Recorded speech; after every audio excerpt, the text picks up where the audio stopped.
ഇന്നത്തെ ഏറ്റവും പുതിയ വീഡിയോയിലേക്ക് ഒരിക്കും സ്വാഗതം. 2025 എന്ന ഈ വർഷത്തിലെ അവധിക്കാലത്തിലെ അവസാനത്തെ എന്റർടൈനർ സിനിമ എന്ന പേരിൽ ഇന്ന് റിലീസ് ചെയ്ത സിനിമയാണല്ലോ ഡിറ്റക്റ്റീവ് ഉജ്ജ്വലൻ.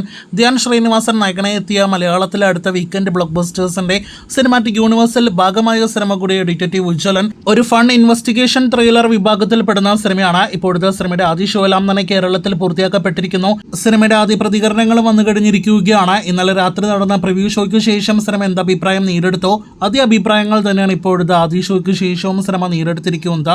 ധ്യാനിന്റെ കരിയറിലെ തന്നെ മികച്ച സിനിമയായിട്ട് ഡിറ്റക്റ്റീവ് ഉജ്ജ്വലൻ മാറിക്കഴിഞ്ഞിരിക്കുന്നു എന്നാണ് സിനിമയുടെ ആദ്യത്തെ പോസിറ്റീവ് അഭിപ്രായങ്ങളെല്ലാം തന്നെ വരുമ്പോൾ വ്യക്തമാക്കുന്നത്. മിന്നൽ മുരളി, കുഞ്ഞിരാമായണം എന്നീ സിനിമകളുടെ ഒരു വൈബ് നൽകുന്ന ധ്യാനിന്റെ സിനിമ കൂടിയായിട്ടാണ് ഡിറ്റക്റ്റീവ് ഉജ്ജ്വലൻ മാറിക്കഴിഞ്ഞിരിക്കുന്നത്. അതുപോലെ തന്നെ സിനിമയുടെ ആദ്യ പകുതിയിലെ ഫൺ സൈഡിന് വളരെ മികച്ച അഭിപ്രായങ്ങൾ ലഭ്യമായിട്ടുണ്ട്.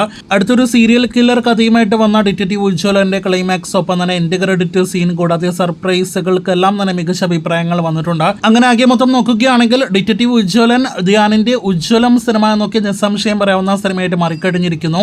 എന്തായാലും ധ്യാനിന്റെ 2.0 എന്നൊക്കെ പറയാവുന്ന സിനിമയായിട്ട് മാറിക്കഴിഞ്ഞ ചിത്രത്തിന്റെ ബോക്സ് ഓഫീസിലേക്കാണ് ഇനി നാം ഉറ്റുനോക്കുന്നത്. എന്റർടൈനർ സിനിമയുടെ ബോക്സ് ഓഫീസ് റിപ്പോർട്ടുകൾക്ക് കാത്തിരിക്കൂ.